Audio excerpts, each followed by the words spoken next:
What was your question? Why do you think my recording you is harassing? Did I say that was harassing? You said I said you were. I'm harassing. So Yeah. why is that? Because you didn't like how I I'm not framed my gonna answer your questions?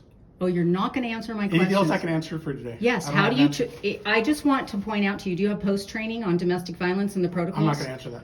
You're not going to answer that. Do you have any questions I can answer for you today? Yes, I would like you to know, Officer Jeffries, that when women come I'm a into... sergeant. Oh, okay. Well, I'm sorry. I'm confused on the pronouns I'm supposed to use. I just want you to know that when women walk into this police department trying to get help for domestic violence, that your attitude that you just gave me... Are we done? Oh, no, we're not done. Okay. Have a nice day. This is Susan Bassey, and this is a video I took at the Los Altos Police Department shortly after our team had started reporting on WomenSV, a nonprofit based in Los Altos that claimed to have a partnership with the police and that was also funded with taxpayer dollars. The nonprofit claimed they were helping women who were victims of domestic violence, but in reality, we found they were referring divorce attorneys who were converting their assets and rigging their cases for the benefit of their wealthy ex-husbands. And so we continued to investigate, and the police continued to be a problem, as did the city council. Hi. How are you? I'm good. I'm Susan Bassey. Okay. I'm an investigative journalist. I've been asking for records and to talk to somebody in this department for a very long time, and I haven't had a lot of success. Okay. I am investigating WomenSV, which is a charity that purports to help victims of domestic violence here in Los Altos. Yeah. How familiar are you with them? But why does that matter? Matters a lot. Am I being interviewed? Yeah, you are, as a matter of fact. I'm not doing an interview with you. Well, you're a police officer, you're standing there in a uniform, and I'm Absolutely. investigating this, and this charity has been saying they're partners with the Los Altos Let me Police. see your credentials. Prior to meeting the First Amendment auditors and the cop watchers, I might have been intimidated by this question. The free press and journalists in general aren't required to give press credentials. That's something that the government makes up to make them feel better about who's reporting on them. It's usually used for the government to only allow access to people who will report favorably on them. And because I have been watching the cop watchers, I was able to answer that question just like this. Did you really just ask me that? You're saying you're an investigative journalist. That's right, I am. Well, I'm not going to conduct an interview with you. What do you have a question for me? I do have a question. That a watch commander can handle? What is your partnership with WomenSV, and what do you do? There is no partnership. Well, she tells everybody that there is, and Then that's something you can bring the up. town gave her $55,000 at least of money, Okay. and I I've know nothing asked about for the that. records. What else can I help you with? What is your name and badge number? You're the Brian captain? Jeffrey, And you're the 351. watch commander? Yep. Okay, so do you understand that press doesn't have credentials necessarily to I be? don't. Why did you Correct. ask me for that? Because you're saying you're a journalist, and based on your questioning me, asking me if I'm being interviewed. You are being I'm not interviewed. gonna just answer questions to someone who says there's something and can't prove that they are. Really? Yeah. I'm a member of the public. Okay. I'm asking you some questions. What are your About the questions that I public. can answer for you? My today? question is, what is your partnership with WomenSV? There is no partnership. Okay, so she puts that all over her website. Then you can bring that up. And with I've her. asked for records from this department, and nobody will produce Because there is them. no records. Well, I was told she had an office here. You just said you were familiar with She them. has an office where? She originally had an office here, somewhere near the police department. She in the never other had an building. office at the police department. Okay, I you don't said know you where were her office familiar is. with her, very, and so I'm asking about that. I'm asking what happens when women come in and try to report. She helps victims of domestic violence. How does she do that? I don't know. You have to ask her that. Okay. And when a victim of domestic violence comes to the police and asks for help, what do you do? Do you refer them to WomenSV? No. What do you do? We do what our county protocol states we do. What is that If protocol? they need assistance or resources, we put them in touch with county resources. And so do you have a flyer or something that Yes. you give everybody? Domestic violence resource card. I'd like to have one We don't of have those. one here. So somebody comes in and you don't have the resource card that It's you just not here. Would Okay. you like a copy? Yeah, so what if I'm Okay. coming in and trying to report that? Report what? Domestic violence. Are you recording me? Yeah, I am, as a Okay. matter of fact. Are you recording me? Yeah. Good. Then we don't have a problem, do we? You know who I am. I'm on the body cam, and I know who you are because you're What's on your my camera. question? I'll get you the My domestic question violence is, resource what card. do you give victims of domestic violence that I come in told here you we and try give them a to... domestic violence resource card, and I'll get you a copy of that if you want it. Good, What's your I next do. question? That's it. That's what I Okay. want. I want Then what I'll you get give... that, then you can leave. Oh, excuse me. Are you telling me I can't stay here? No, you can stay, but you're not going to continue to harass me. When police officers or public officials consider a member of the public asking them questions harassment, it means we need to take a little deeper look at the culture of that police department. And not only are we doing that, but we're following the money, the awards, and what the city council did with WomenSV, besides give them over $100,000 in just a few years.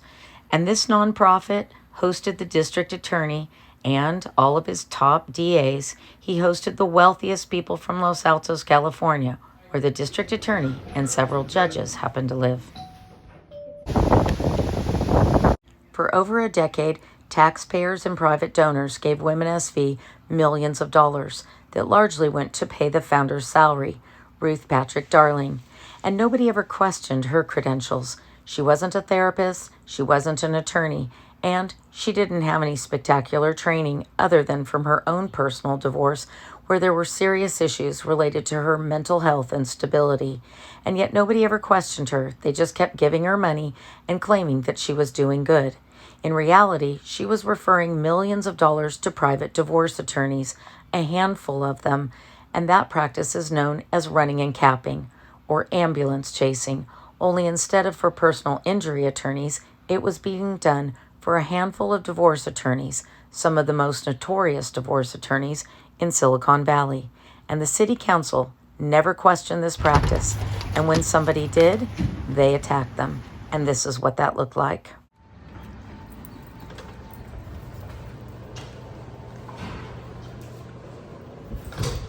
And the involvement with family court, the corruption runs extremely deep, and it has a negative impact on so many families and children, and it destroys people's lives and takes away their life savings as well as their homes. And that I'm bringing this up is because family court touches so many different areas within a city and within our lives. It affects the police department, it affects our governments. It also has an impact on, obviously the judges and the media.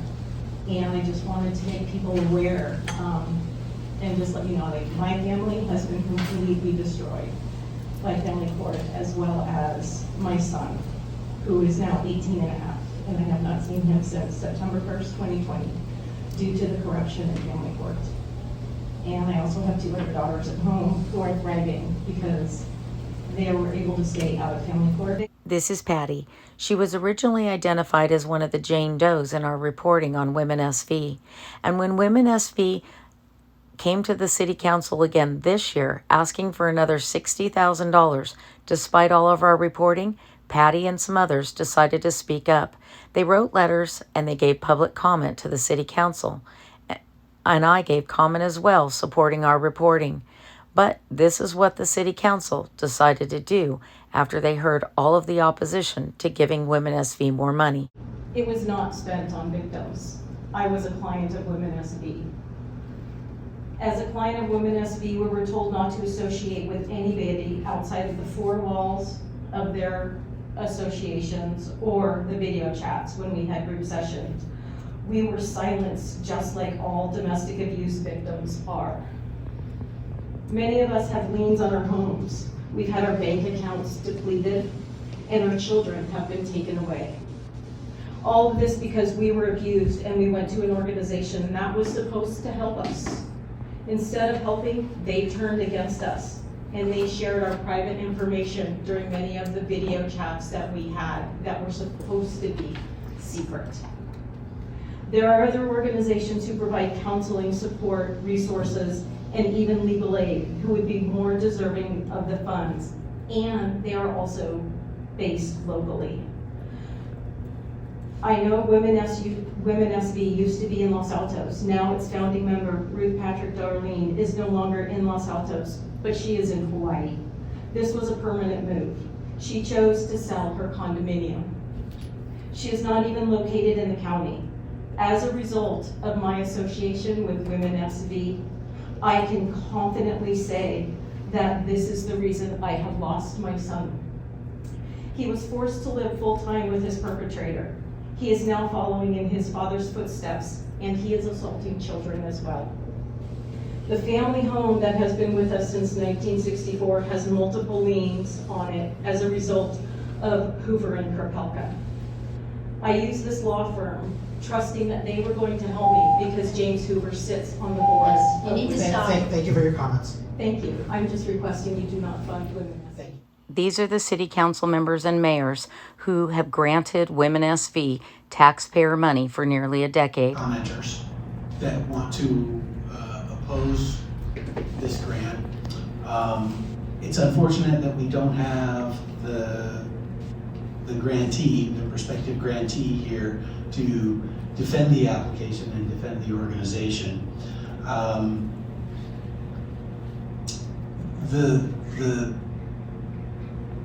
The concerns that have been communicated by some of the residents are not new. They surfaced last year as well. I took it upon myself to meet with the founder of the organization and several board members. This is the vice mayor speaking, and he took it upon himself to investigate his friends and the donors of WomenSV. And a couple of people that have been helped by the organization. Despite the differences of opinion on the merits of the organization, having looked into it myself, I am supportive of the organization, potentially not necessarily supportive of the full amount that they're asking for here, but ongoing support from the city of some amount is what I would hope for from my colleagues. But I do understand that this is a little bit more fraught application than some of our others because of the tenor and content of the public remarks. So where I am at the end of this process, having met with the principals, is that I think that the city should support WomenSV, albeit at a reduced amount. Do you have a number in mind? I'm probably in the $5,000 sort of range. For 1 year or 2 years? That would be per year. Okay. I'd like to go, Councilmember Meadows. Thank you, Mayor. Yes, so we heard comment. I feel for you if what you described you've gone through. I cannot verify any of that, but I'm going to just take you on face value. I'm sorry for what you've gone through. What I don't appreciate is having members of our community who are good people and who are trying to help domestic violence survivors getting defamed and slammed publicly for them trying to do good. I'm going to put that aside and look at the application specifically on its own merits. And we have funded it at least as long as I've been on council. What I will say is that last year, if my colleagues recall, there was some information presented. It didn't really make a lot of sense and it didn't yield a very compelling case of service to survivors in Los Altos. And I asked the founder, and she provided us some updated information. She said, oh no, my numbers were wrong, sorry. So I asked for a more robust presentation the next time she asked for money from us. We did not get that. What we got was the same wording that is in everything. And in fact, you can look at the documentation and match it up to her 990 form. So we did not get robust documentation. I do realize this is an area where survivors aren't going to stand up and speak because they're going to be at risk for a long time in their lives. And I have friends who are survivors. But we have not gotten what we asked. And I just don't know what to do with it. We asked last year, she sort of fixed some numbers, but we're really not getting any support. We've never had a survivor willing to speak up or even submit a written comment and say, here's the benefit I got. So I just, it's an amorphous ask, and I don't know, aside from, again, I feel for whatever you've gone through, but this sort of smear campaign isn't helpful. I'm trying to evaluate this on its merits. She didn't provide us the depth of impact in our community. And again, if I can go on the 990 and find the same exact words verbatim as to who she serves and the numbers, we're not getting any documentation of her impact in our community. So I cannot support it. For that reason, the smear would make me want to support it, because I don't, again, I try to take it at face value, but I don't have evidence there either. So, but from our city's perspective, I'm not seeing the documented benefit, so I will not support the ask. Councilmember Flagger? I will not support this application tonight either. Thank you. Councilmember Leanne? Thank you for speaking out, and I will not be supporting this application. But I do have to say, for those who have been harmed and took the courage to speak out, I think it also takes a lot of courage to share your stories. And so, you know, I didn't look at it as defamation, but I just looked at it as you trying to make us aware of the harm you suffered. So thank you. I should clarify, the survivor wasn't the one who was defaming some of our community members.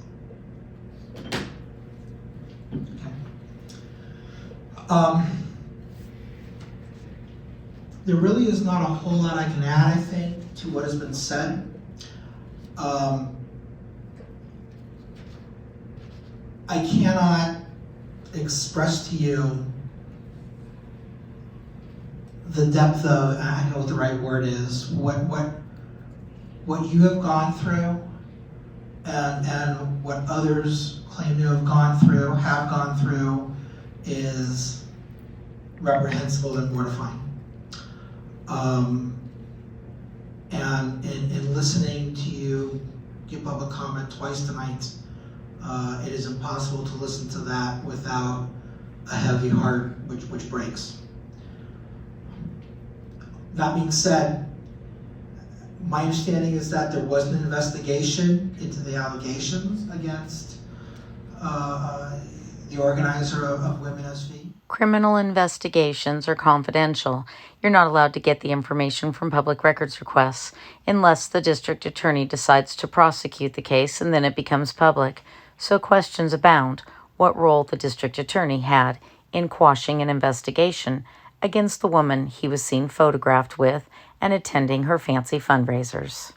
And that the process did not lead to any type of legal action. I am a lawyer, I am a litigator, I believe very strongly in the legal process, and I know when I hear repeated terrible things and people are getting away with it, and they're being reported to law enforcement, and law enforcement declines to follow it, that says to me that there is a lot more going on. I cannot make a decision like this based on what ultimately to me appears to be, and forgive me because I know that this is not something you want to hear, but it's anecdotal. We gave money to WomenSV with a very clear mandate that, look, if you're going to come back to us, you need to give us more information, and they didn't do it. I am not convinced that they would be unable to give us the robust information that we want, but they haven't done it. If there was majority support for it, I would vote with the Vice Mayor and his suggestion to make a $5,000 donation because I think that WomenSV does provide a very important service to some members of our community. And next year, if I'm still on the council, I will look at this differently. But right now, it's $5,000, and the message is, if you don't give us what we need, then there's not going to be any more. There is a majority here that would prefer to give nothing, so I think that is the direction of the council, and I think that we are done with this agenda item.